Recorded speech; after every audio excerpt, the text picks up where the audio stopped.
normally when I do a Bible study, first off, I usually do an epistle. Second off, I spend a lot of time doing an outline, a lot of time doing rehearsing it. It's a lot of stuff because I'm a planner, and I like to talk to people and I like to get feedback and all that stuff. And for this study, I didn't do any of that.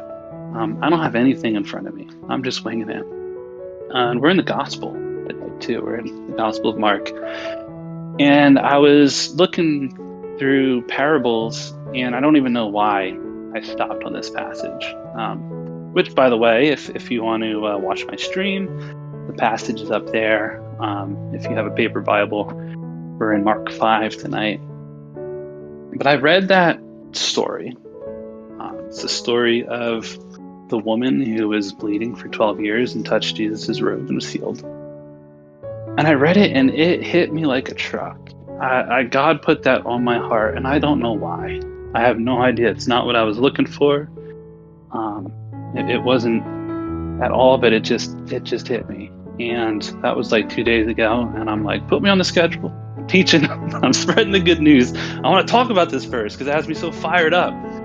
So, with that in mind, just bear with me. It might be kind of scatterbrained, but I'm fired up. I want to talk about it. I'm emotional. I want to talk about Jesus. So, I'm going to read the whole passage, and then we'll loop back and look at it a little bit closer. But before I read it, I just want you to think about, put yourself in this story, okay? I'm not going to say too much more than that, but I know when I heard this story and when I read it, I thought to myself, oh, that's cool. If I was a woman who was bleeding for 12 years in the year 33 AD and I touched Jesus' robe and got healed, that would be pretty cool. That's an awesome story. And I moved on.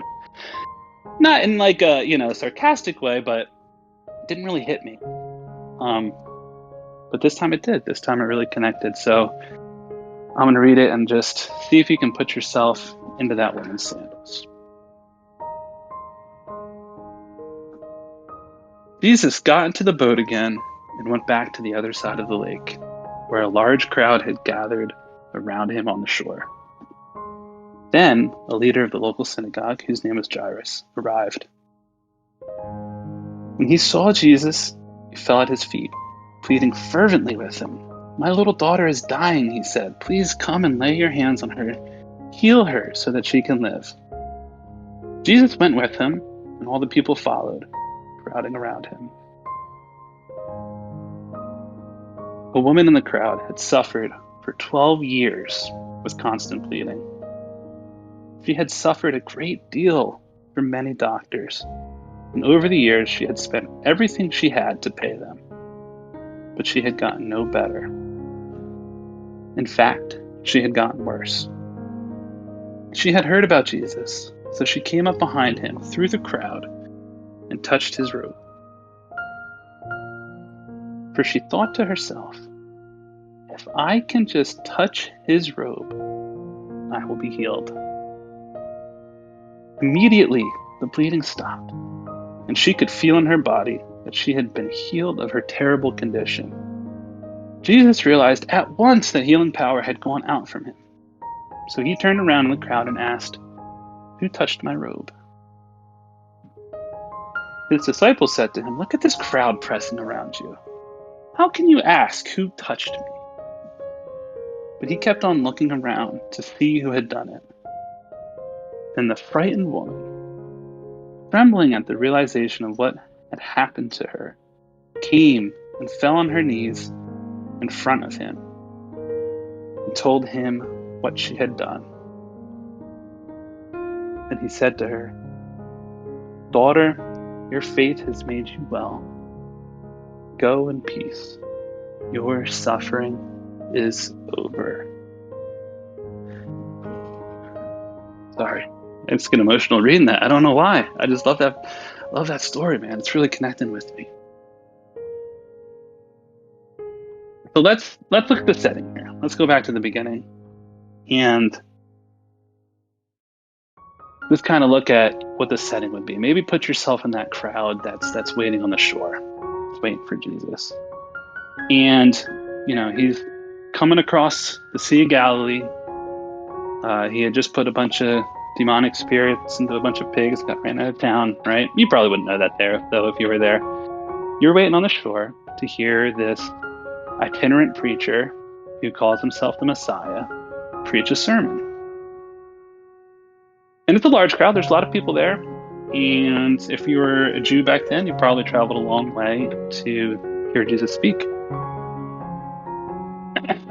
And before he even gets started, a leader from the local synagogue, Jairus, comes up to him and pleads to Jesus to come and heal his daughter. And Jesus goes right away. Right? This is the Gospel of Mark. Things happen right away.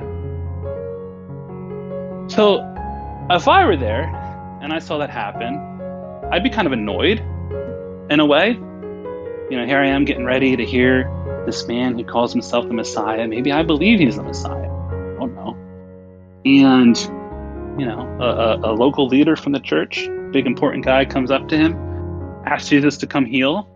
And Jesus just forgets about the sermon. Says, I'm going to go, I'm coming with you. I want to go heal your daughter. Let's go. And that probably made a lot of sense back then, right? A rabbi coming up to a rabbi, asking for a favor. Jesus was going to give it to him right away. And, somebody important helping out somebody important. So you probably would have followed, right? It says here, verse 25, 24, that a large crowd went with Jesus, right? You wanted to go with him to see a miracle happen. And this is where the story gets good. A woman in the crowd had suffered for 12 years with constant bleeding. I think it's safe to say, I don't know each of you, but I think it's safe to say that somebody here is suffering from 12 years of constant bleeding. Maybe you are. I don't know. I know I'm not. And that was something that was something that didn't really land with me the first couple of times I read it. Because 12 years of bleeding couldn't have been that bad. But you have to put yourself in her shoes. Put yourself in the time period. I mean, it's the year 33 AD, roughly. And there's no medicine. Doctors didn't know what the heck they were doing. To be bleeding for 12 years must have been awful. And we know it's awful. We know it was awful for her. Because in verse 26, it talks about how she had suffered a great deal from many doctors. And over the years, she had spent everything she had to pay them. So it must have been awful. She gave up everything she had to try to heal her body, right? But it goes even deeper than that. It goes even deeper than a physical affliction, which we know was horrible because she spent all her money to try to fix it. Back then, if you were Jewish, and we assume that this woman was, he's in Israel. That's just an assumption that we make. If you were Jewish, and you were a woman, and you were bleeding, you were considered, by the rules of the Torah, to be unclean. You couldn't go to temple. You couldn't do certain things in your religion. You were considered an outcast. And if you were bleeding constantly, you never could make yourself clean. So not only was she physically suffering a ton, she must have been spiritually suffering greatly. Because her own religion, the rules of her own religion, made her an outcast.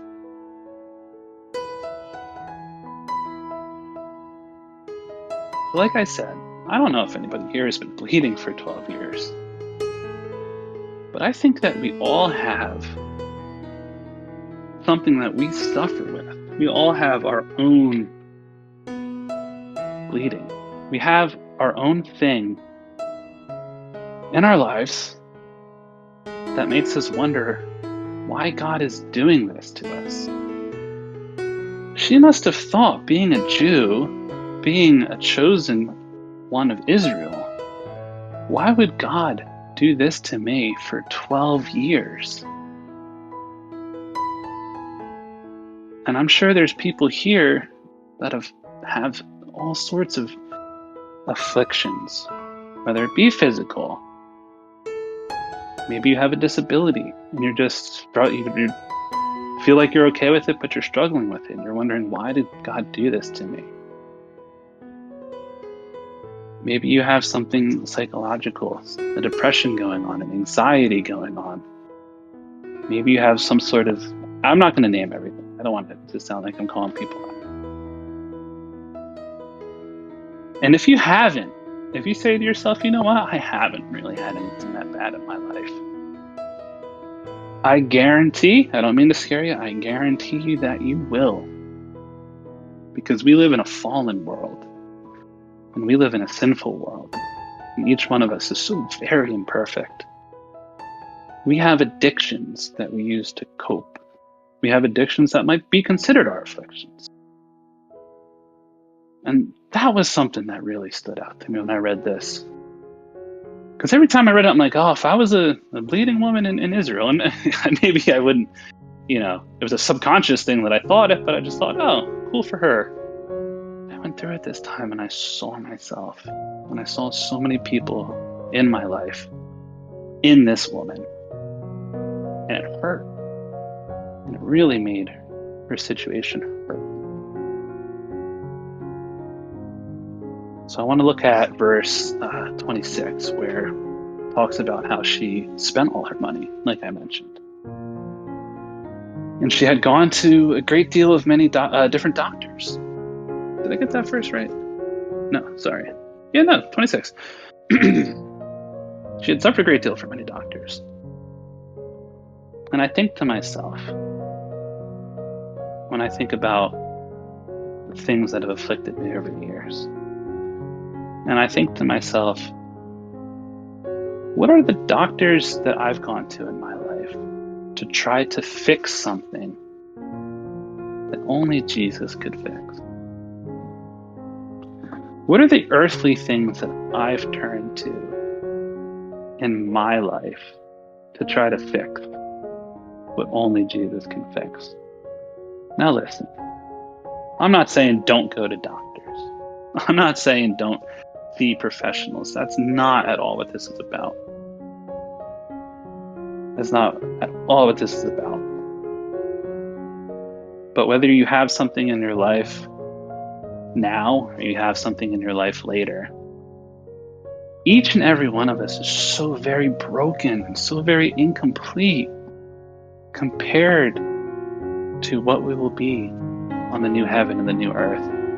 There's so much in our lives that only Jesus can fix. And it's hard to discern what should we bring to God, what should we bring before God for Him to fix, and what does have earthly solutions. And this woman did probably what anybody would have done, especially now in the year 2022. She went to doctors. But it says right there at the end of that verse, she had gotten no better. In fact, she had gotten worse.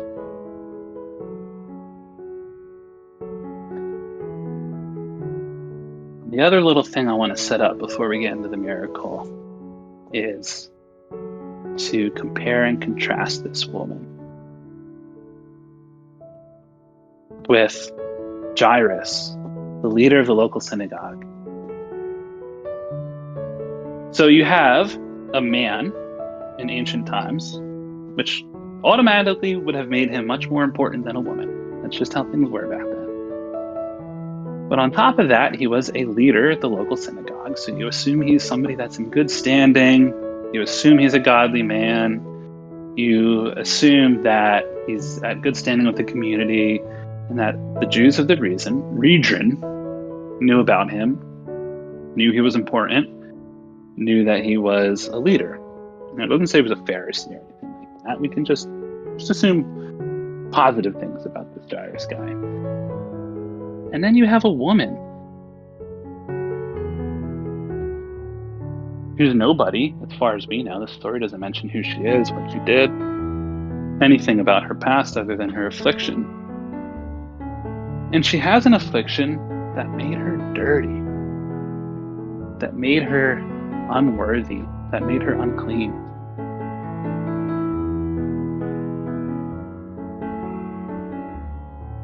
But even in spite of that, knowing just how unimportant she was, and she must have knew it because she snuck up on Jesus and touched his robe, right? She didn't make a scene out of it. She's like, let me just get in there, touch his robe, it'll heal me. But even knowing how much less important she was in the social standing back then, she still had the faith in this Jesus guy. She didn't have the gospel back then like we did. She didn't have the Holy Spirit like we did. She had the faith to go up to him and to fight through the crowd and to touch his robe and to be healed. Oh, such a beautiful faith, isn't it? How many times, though, have you sinned or relapsed or thought about yourself and said to yourself, I'm not worthy to go to God? How many times have you, let's just talk about relapse. How many times have you relapsed and said, I feel awful. I'm not going to immediately go to God. I'm going to try to hide it. I'm going to try to hide myself. I'm going to wait until I get a little streak going. I'm going to wait until I get feeling a little bit better about myself. How many times have you felt unworthy to go to God? And this woman, who would have been at the bottom of the bottom, still went for it. And I mean, I even see it, prayer requests on this server too. I'll see people who say things like, oh, somebody else posted a really important prayer request and I didn't feel like I could post mine. I'm not important enough, or my prayer request wasn't important enough, or this person has a really big problem, and who am I to put that in because everyone was talking about their big important problem. But what happens? What happens when that woman reaches out and touches Jesus' robe?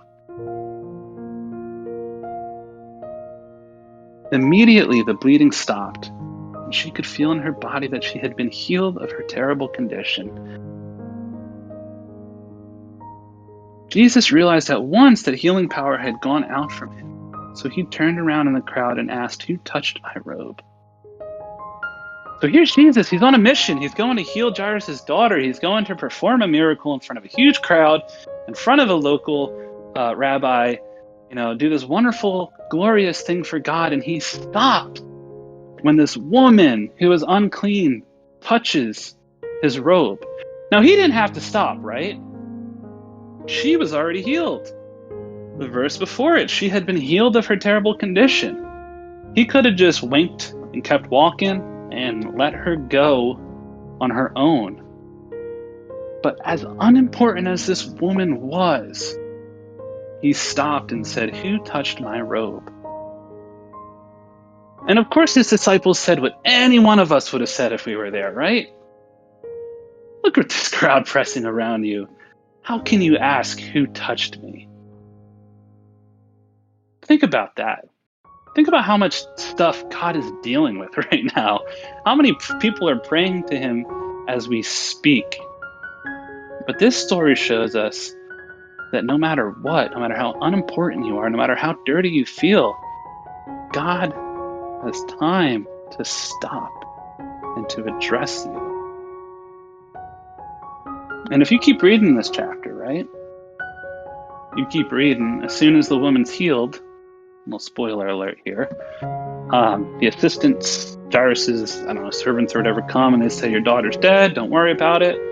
And Jesus goes and heals her anyway. His will is going to be done. But he's God. He has time to stop and to address the unimportant people. So his disciples say, how can you tell who touched me?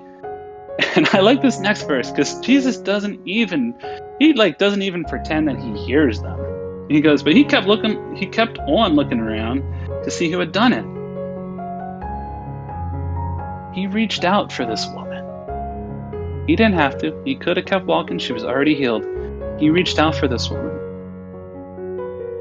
And while he was looking for her, she came to him. She was frightened. But then the frightened woman, trembling at the realization of what had happened to her, came and fell to her knees in front of him and told him what she had done.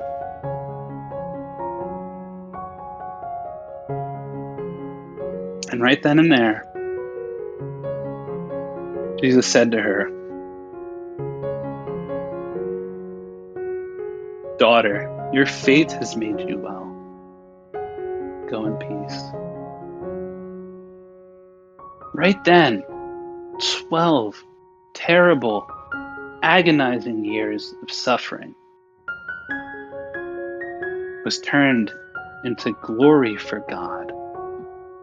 Her suffering, her pain, her isolation, her financial destitution, all these terrible things that for 12 long years had afflicted her was turned into glory for God.